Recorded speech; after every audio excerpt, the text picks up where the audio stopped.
존귀하신 교우 여러분, 온 세계가 신음하고 불안해하고 두려워하는 이때에 우리는 기도할 수 있는 사람들이고 또 하나님의 사람들만이 이 세상의 현실에 대하여 죽음과 공포에 대하여 할 말이 있는 사람이라는 것을 기억하여 주시기 바랍니다.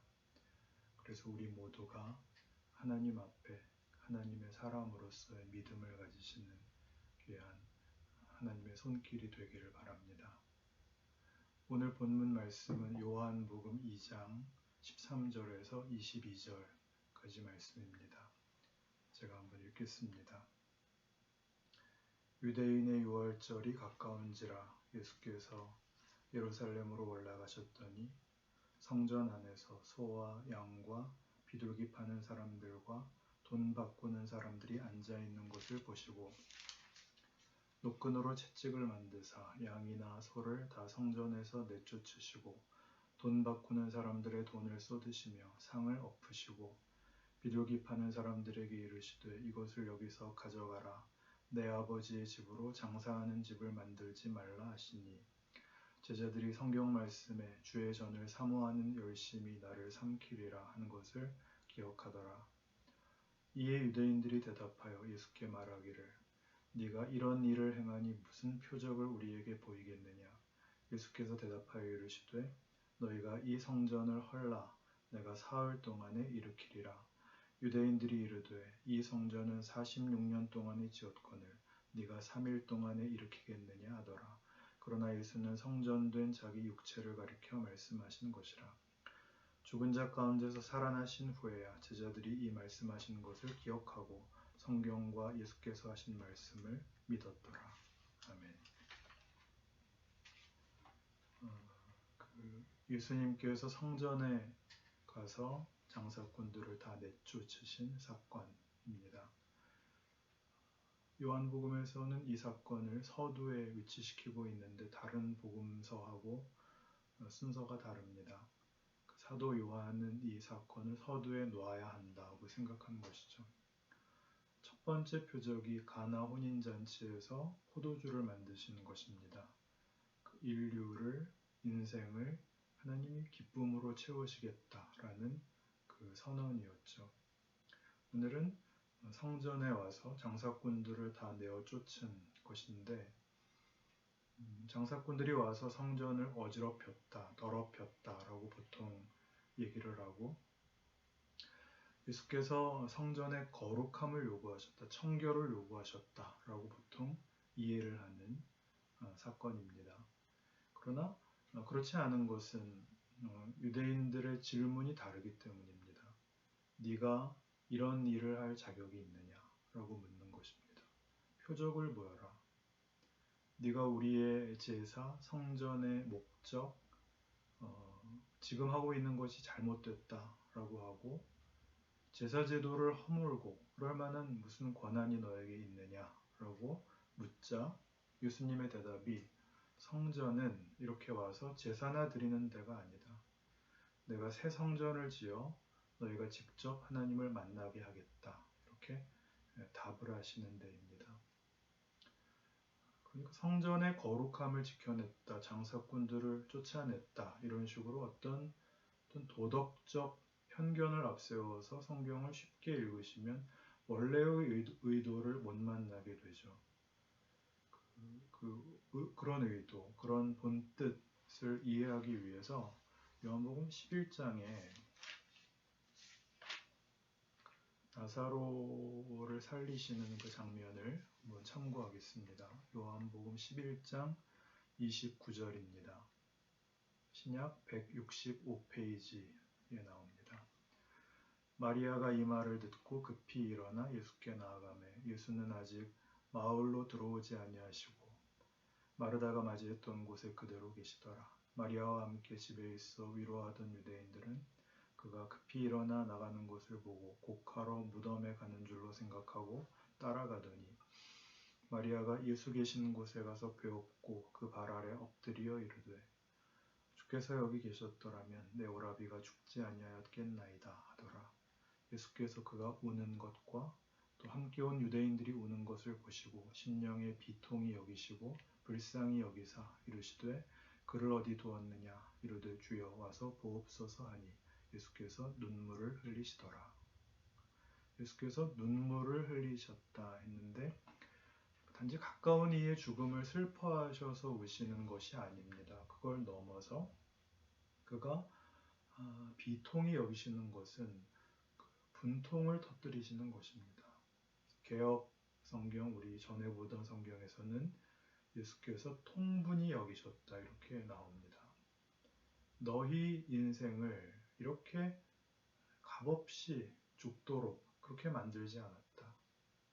하나님이 인간을 만들 때 이렇게 속절없고 헛되게 없어지라고 짓지 않았다. 그런데 너희 인생의 현실이 이렇게 됐다라고 말하자면 부은해서 우십니다.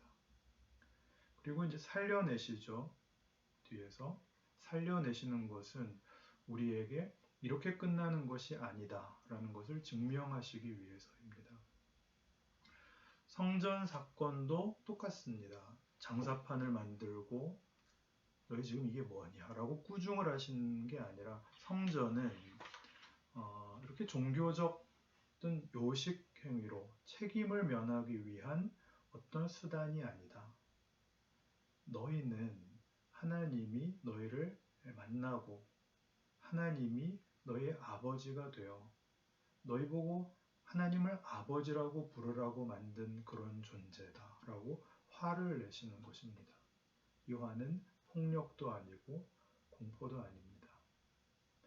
바로 이 문제, 예수님이 오셔서 통분히 여기시는 이 핵심, 그 죄의 실체, 그 정체가 무엇인가를 로마서 7장을 보시면 이렇게 확인할 수 있습니다. 로마서 7장 18절입니다. 249페이지입니다. 내 속 곧 내 육신에 선한 것이 거하지 아니하는 줄을 아노니 원함은 내게 있으나 선을 행하는 것은 없노라. 내가 원하는 바 선은 행하지 아니하고 도리어 원하지 아니하는 바 악을 행하는도다. 만일 내가 원하지 아니하는 그것을 하면 이를 행하는 자는 내가 아니요 내 속에 거하는 죄이니라. 그러므로 내가 한 법을 깨달았노니 곧 선을 행하기 원하는 나에게 악이 함께 있는 것이로다. 내 속사람으로는 하나님의 법을 즐거워하되 내 지체 속에서 한 다른 법이 내 마음의 법과 싸워 내 지체 속에 있는 죄의 법으로 나를 사로잡는 것을 보는도다. 오호라 나는 곤고한 사람이로다. 이 사망의 몸에서 누가 나를 건져내랴. 이렇게 나오죠. 하나님께서 이스라엘 백성에게 그 율법을 주신 그 내용이 7장에 계속 나오는데 그 말씀을 하시는 중에 이 얘기가 나옵니다. 율법을 주었다. 그러나 그 율법을 제대로 이해하지 못했다. 라고 하는 것이죠. 마태복음 22장에 나오는 지난번 얘기했던 율법사 얘기가 있었죠. 한 율법사가 와서 예수님께 묻습니다. 선생님, 계명 중에 가장 큰 계명이 무엇입니까? 첫째는 네 마음을 다하고 뜻을 다하고 정성을 다하여 주 너의 하나님을 사랑하라 하는 것이고 둘째는 이와 같으니 네 이웃을 내 몸과 같이 사랑하라 하는 것이라. 이 두 계명이 온 율법과 선지자의 강령이니라. 율법이 하려는 얘기는 하나님을 사랑하라, 내 이웃을 사랑하라. 전부 사랑이죠. 그런데 문제는 현실적으로 율법을 지키려고 하면 사랑이 결과되지 않고 정죄가 결과되더라 하는 사실입니다. 굉장한 역설이죠. 우리 기독교를 떠나서 세상에서도 보시면 우리가 온 세계가 이런 죄의 역설 아래 있다는 건 세상에서는 정의를 행하려고 하면 죄인을 적발하여 없애야 됩니다. 살인을 해야 됩니다. 폭력을 써야 됩니다.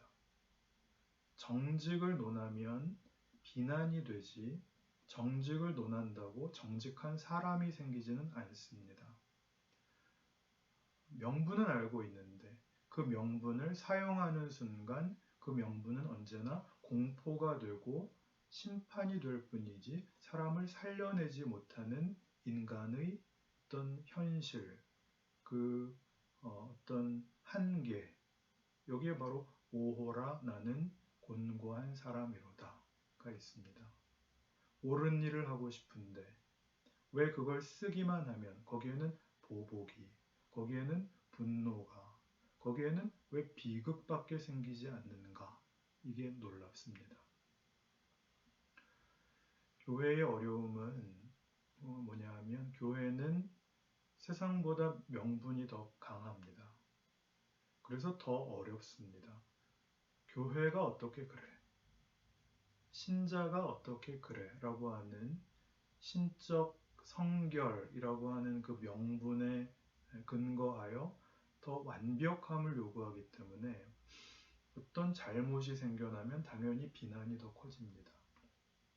누가 울면 옆에서 그럽니다.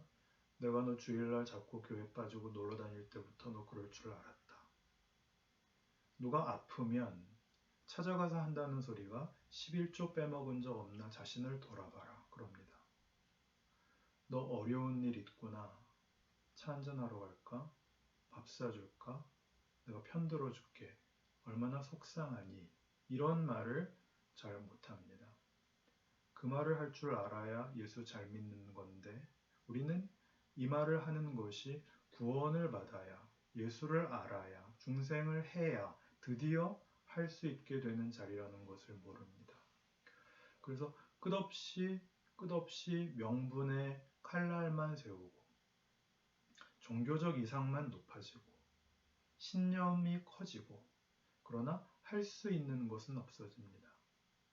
그래서 이런 소리를 하죠. 세상에서도 그 정도는 넘어가 준다. 그런데 교회는 왜 더 심하냐. 이건 정말 굉장히 마음 아픈 말이죠. 그래서 결국 교회에 사랑이 없다. 사랑이 없다.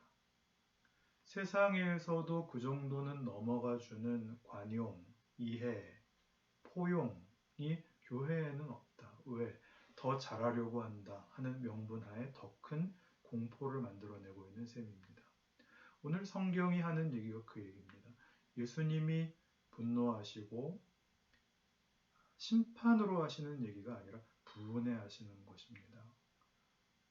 성전을 허락한 이유, 율법을 준 이유, 교회를 세운 이유, 그건 너희를 더 위대하게, 너희를 더 복되게 하려고 만든 거다. 제발 중간에서 옆길로 새지 마라, 속지 마라. 이 얘기를 성경이 우리에게 계속 하는 것입니다. 그래서 로마서 7장 24절에 오호라 나는 곤고한 사람이로다의 답으로 주어지는 것이 25절입니다.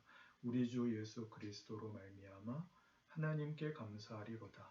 그런즉 내 자신이 마음으로는 하나님의 법을 육신으로는 죄의 법을 섬기노라 하는 이 갈등 속에 있습니다. 교회는 늘 이렇게 가르쳤습니다. 우리가 이제 예수를 믿었으니 하나님의 법을 부지런히 배우고 실천해야 됩니다. 실천 목록을 만들었죠. 주일 성수하기, 아침 일찍 나와서 저녁 늦게까지 녹초가 되도록 봉사하기, 새벽 기도 빼먹지 않기, 술, 담배 하지 않기, 헌금 열심히 하기, 봉사 열심히 하기, 목사님한테 잘하기, 이런 명분으로 윽박질렀습니다. 실천을 해야 된다. 표어를 만들고 현수막을 걸었습니다. 그러나 기독교는 세상과 다른 선택을 하는 곳입니다.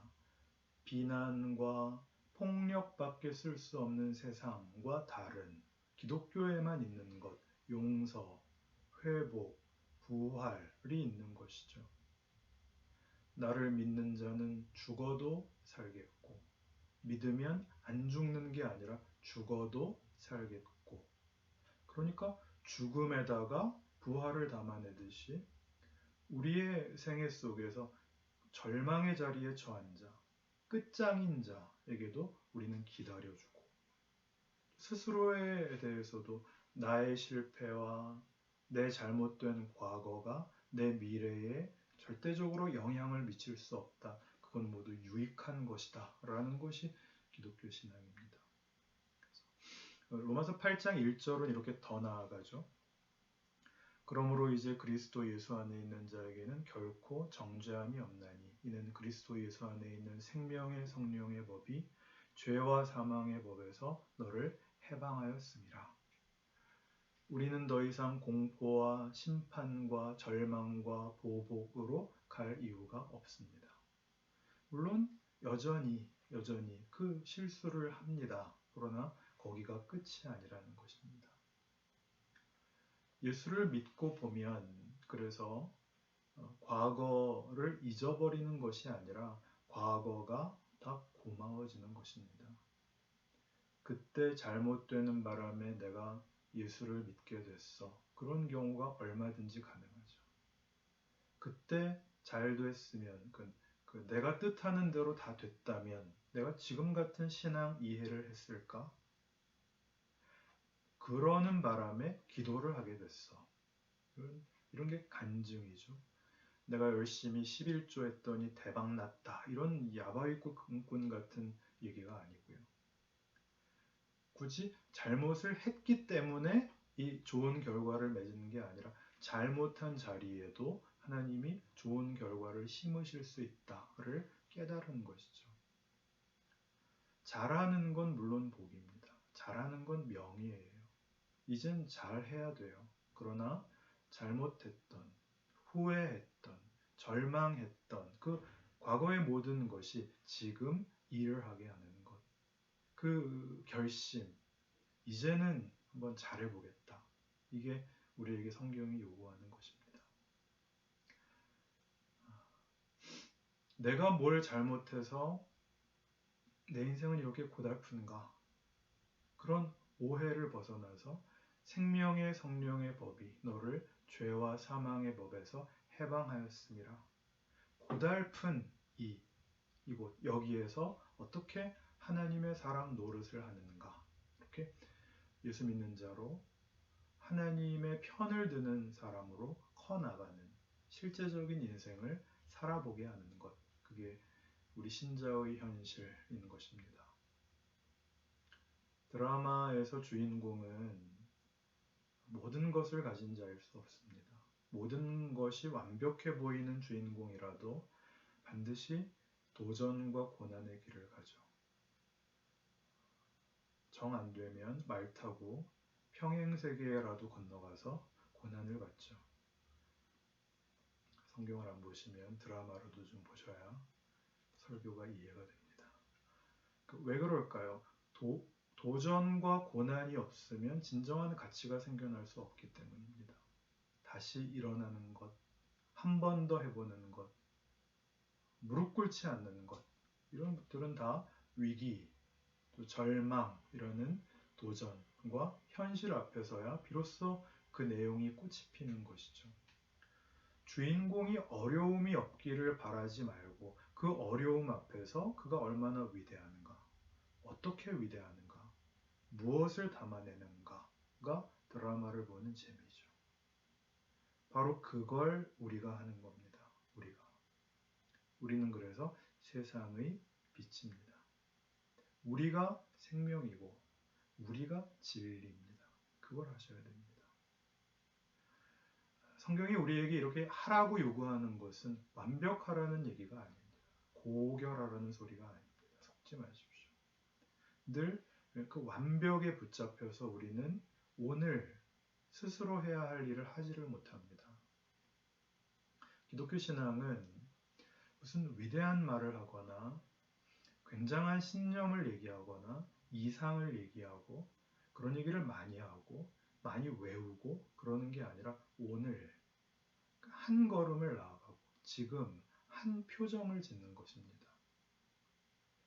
지금은 어려워. 언젠가 좀 괜찮아지면, 좀 여유가 생기면 그런 언젠가의 완벽이 지금의 서투른 한 걸음을 막게 하시면 안 됩니다. 명분은 아는데 명분이 폭력을 불러오는 그 세상에서, 현실에서 내가 아는 것을 상대방에게 위협과 공포로 윽박지르지 않고 내가 한 동작을 하는 것. 그게 신앙생활이고 우리에게 기회고 또 명예이고 책임이고 또 영광인 것입니다. 히브리서 9장을 보시면 예수님에 의한 구원이 지금 현실적으로 지금 우리에게 어떤 기회이고 또 명예가 될 수 있는가라는 문제가 이렇게 나오는데 오늘 성전을 헐라라고 하는 요한복음의 얘기와 똑같은 얘기가 이렇게 나옵니다. 9장 7절부터 361페이지입니다. 오직 둘째 장막은 대제사장이 홀로 1년에 한 번 들어가되 자기와 백성의 허물을 위하여 드리는 피 없이는 아니하나니 성령이 이로써 보이시는 것은 첫 장막이 서 있을 동안에는 성소에 들어가는 길이 아직 나타나지 아니한 것이라. 이 장막은 현재까지의 비유니 이에 따라 드리는 예물과 제사는 섬기는 자를 그 양심상 온전하게 할 수 없나니 이런 것은 먹고 마시는 것과 여러 가지 씻는 것과 함께 육체의 예법일 뿐이며 개혁할 때까지 맡겨둔 것이니라. 그리스도께서는 장래 좋은 일의 대제사장으로 오사 손으로 짓지 아니한 것 곧 이 창조에 속하지 아니한 더 크고 온전한 장막으로 말미암아 염소와 송아지의 피로 하지 아니하고 오직 자기의 피로 영원한 속죄를 이루사 단번에 성소에 들어가셨느니라. 이스라엘 사람들이 드렸던 성전 제사 이야기를 하는데 성전 제사를 생각해 보시면 대제사장만 1년에 한 번 그 성전의 제일 핵심인 지성소에 대제사장만 들어갈 수 있을 정도로 이렇게 멀리서 자기 죄를 고백하고 예물을 바치고 하는 것으로 하나님과 먼 곳에서 부들부들 떨고 있어야 됐었지만 이제는 예수로 말미암아 하나님 앞에 단번에라고 표현하죠. 단번에라는 것은 예수로 인하여 영원히 허락된 다른 절차를 거칠 필요도 없고 횟수가 제한되지도 않은 필요하면 아무 때나 언제나 원할 때마다 하나님 앞에 나아갈 수 있는 길을 예수님께서 이루셨는데 이걸 뭐라고 표현했느냐 하면 11절을 다시 보시면 그리스도께서는 장래 좋은 일의 대제사장으로 오사 손으로 짓지 아니한 것 곧 이 창조에 속하지 아니한 더 크고 온전한 장막으로 이 세상이 가지는 최선의 제도나 방법이 아닌 더 큰 방법, 더 큰 어떤 길로 예수님께서 우리를 불러내셨다라고 하는 것입니다. 고린도후서 5장에 있었던 말과 같이 그런즉 누구든지 그리스도 안에 있으면 새로운 피조물이라 이전 것은 지나갔으니 보라 새 것이 되었도다. 새로운 창조물, 새로운 존재, 새로운 세상에 들어왔다. 하나님의 자녀가 되어 우리가 명분으로 가지고 있지만 실제로는 하지 못했던 것을 할 수 있는 새로운 세상. 우리 마음에 넘쳐나는 어떤 하나님의 자녀의 진정한 정체성을 갖게 되었다라고 하는 선포인 것이죠. 성전 사건에서 본 하나님이 우리를 이렇게 말이나 하고 소원이나 하고 실제로는 할 수 없는 이런 모습으로 만들지 않았다라는 예수님의 통분, 또 나사로의 죽음을 가지고 본 바와 같이 예수님의 눈물, 또 로마서 7장에 토로하는 율법 앞에서의 곤고한 인간상에서 본 바와 같이 우리 모두에게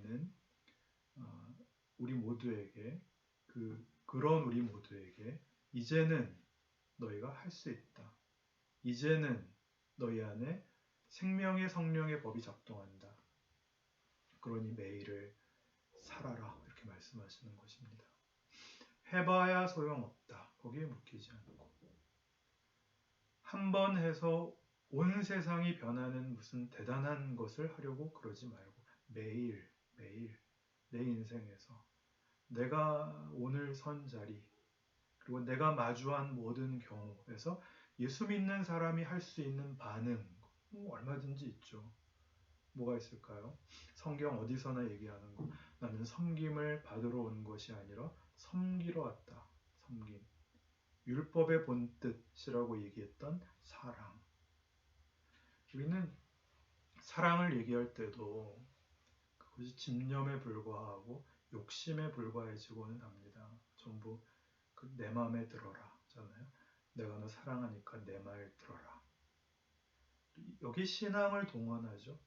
내가 기도 많이 해봤는데 너 이번 결혼은 아니래. 그럼 결혼에 대해서 하나님은 그렇게 답하지 않으십니다. 하나님은 너 이 사람 사랑하냐? 뭐 살아볼래? 그 정도로 하시지 뭐 얘는 아니다. 네 짝 아니다. 이런 답은 안 하십니다. 당연히 기도해 보셨겠죠. 하나님, 내 자식이 저런 거하고 결혼하는 게 맞다면 하늘에서 불이 내리게 해주십시오. 그렇게 해서 신앙은, 기도는 강제력이 되죠. 내가 기도 많이 했어. 하나님이 이렇게 하랬어. 그렇게요. 그렇게 우리에게는 사랑도, 기도도, 신앙도, 신념도 다 시퍼런 칼이 되고 맙니다. 옆에서 일어나는 모든 일에 진심이라는 이름으로, 간절이라는 이름으로 결국 하고 싶은 얘기는 나 좋게 해라, 내 마음에 들어라를 합니다. 요한복음 1장 우리 처음에 봤던 게 뭐였죠? 태초에 말씀이 계셨고 모든 창조물이 말씀으로 창조되었고 그가 세상에 왔는데 그는 생명이고 그는 빛입니다. 빛이 어둠에 비치는데 어둠이 깨닫지 못합니다. 그가 세상에 왔으나 백성이 알아보지 않고 영접하지 않습니다. 답답한 일이죠. 창조주가 왔는데 피조물이 몰라보는 겁니다. 창조주의 영광을, 그 무게를, 그 존재론적 위엄을 몰라봅니다. 어떤 신이 이런 식으로 일을 하겠어요? 알아보지 못하는 것도 기가 막히는데 어떻게 그를 십자가에 매달 수가 있을까요? 이거를 감상적으로 뭐라 그럴 게 아니라 우리가 얼마나 영적 감각이 없으면 창조주를 몰라보느냐 하는 겁니다. 빛이 어둠에 비추되 어둠이 깨닫지 못합니다. 그래서 누가 오죠? 그 빛을 증거하러 세례 요한이 앞에 옵니다. 근데 이것도 생각해 보면 말이 안 됩니다. 빛을 어떻게 증거해요? 빛을 뭐라고 증거해요? 빛이란 시신경을 자극하여 물체를 볼 수 있게 하는 일종의 전자기파로서 뭐 이렇게 증거해요? 그러면 알아들을까요, 사람들이? 빛은 증거할 수가 없는 것이죠. 봐야죠. 찬란한 햇빛을 보여주며 이게 빛입니다. 따뜻한 햇살을 느끼게 해주며 이게 빛입니다. 그런데 못 보죠. 그러니 세례 요한은 결국 뭘 증거하러 왔나요? 우리가 장님이라는 걸 증거하러 온 것입니다. 우리는 그 예수를 알아보지 못합니다. 그리고 느닷없이 요한복음 1장 12절에 이게 나옵니다. 영접하는 자, 곧 그 이름을 믿는 자들에게는 하나님의 자녀가 되는 권세를 주셨으니 그럽니다. 여기서 믿는 자들, 그 믿음은 조건이 아니라고 말씀드렸습니다. 어떤 자격이 아닙니다. 창조주가 왔는데 알아보지 못하는, 빛이 어둠이 비추되 깨닫지 못하는 자들이 뭐를 믿을 수가 있겠어요? 그러니 입으로 시인하라 그래야 구원받는다 이렇게 믿음을 조건과 자격으로 생각하는 건 성경이 하고 싶은 얘기를 뒤집는 것입니다. 요한복음이 하고 싶은 얘기는 예수께서 우리로서는 불가능한 그 믿음의 길을 열어 새로운 세상에 우리를 데려가시려고 오셨다는 것입니다. 이 요한복음이 하고 싶은 얘기예요. 그리고 이런 얘기들은 모두 현실적으로 지금 당장 우리에게 말하자면 적용이 되는 것이에요. 여러분이 가지신 조건, 여러분이 진 짐, 해결되지 않는 상황 속에서 우리는 모릅니다. 한치 앞에 무슨 일이 생길지 모릅니다. 우리 코로나 처음 시작할 때 어떤 분이 조심스럽게 그랬거든요. 이 코로나 사태가 길게 가면 어쩌면 6월까지 계속될 수도 있습니다. 그 얘기 듣고 모두가 6월까지 계속되면 어떻게 되는 거야? 그랬죠. 우리는 한 치 앞도 모릅니다. 그냥 하나만 압니다. 뭘 알죠? 예수가 누구신지. 그리고 그가 우리에게 뭘 만들고 싶어 하시는지 압니다. 여러분 모르는 척하고 계시겠지만 우리 이거 다 압니다. 계속 얘기하는 것이거든요. 하나님 자녀의 영광. 그 영광은 이 세상의 그것과는 다른 예수에게서 본 것, 사랑이었죠. 자기를 내어주는 사랑. 우리의 모든 소위 신앙 행위들에 담긴 것은 그것입니다. 자기를 내어주는 사랑. 그것은 우리가 모두를 죽여서 이기는 승리보다 크다. 그걸 고백하는 그 행위가 교회로 모여서 또 가정에서 여러분 예배드리며 늘 성찰하는 것들이죠. 그런데 그 사랑을 가지고 우리는 다시 칼질을 한다고요. 이웃에게, 세상에게, 자신에게. 내가 기도해 봤는데 이러면서. 세상에 나가서 여러분 예수 안 믿으면 지옥 갑니다 라는 얘기는 물론 맞는 말이지만 그 얘기 함부로 하시면 안 됩니다. 요즘 보니까 그 새로운 전도 방법, 새롭지도 않죠. 한참 된 것 같은데 길에서 무슨 먹을 걸 나눠준다든지 커피를 나눠준다든지 무슨 부침개를 붙여서 나눠준다든지 또 솜사탕을 만들어준다든지 그런 게 한때 유행이었는데 그래봤자 안 믿는 분들한테는 공포입니다. 북한 사람들도 남한에서 그 페트병에 넣어서 보내는 쌀 수상해서 안 먹는다는데 요즘 누가 그런 걸 먹겠어요? 그 수상한 음식을 꼭 코로나가 아니더라도 그것도 바쁜 출근길에 고단한 퇴근길에 물론 그렇게 하시는 열심은 이해해요. 그러나 교회가 자신을 그렇게밖에 증명할 수 없다면 그것은 가난한 것입니다. 그것보다 고급해져야 돼요. 노방전도 나가지 마시고 노방전도는 뭐 다른 교회들이 다 하니까 노방전도 나가지 마시고 일상과 현실과 내 인생에서 할 수 있으셔야 됩니다. 가족한테 잘하셔야 됩니다. 자식들한테 잘하셔야 됩니다. 부모가 참아야 될까요? 자식이 참아야 될까요? 자식이라고 대답하신 분들은 회개하시고 부모가 참아야 됩니다. 뭘 참아야 될까요? 포기를 참아야 돼요. 포기를 참아야 됩니다. 저녁에 꾸중하고 대꾸하는 아이들에게 폭발하고 그리고 아침에 다시 정성껏 밥을 짓는 것 그걸 하는 것이 신앙입니다. 로마서 14장에 이런 말이 나옵니다. 믿음을 따라 하지 아니하는 것은 다 죄니라. 굉장하죠. 도덕적이지 않아요. 완벽을 구하지 않아요. 이 세계 하나님이 예수 안에서 우리에게 허락한 이 생명, 이 정체 갇혀있는 이 세계에서 믿음으로 하지 않는 것.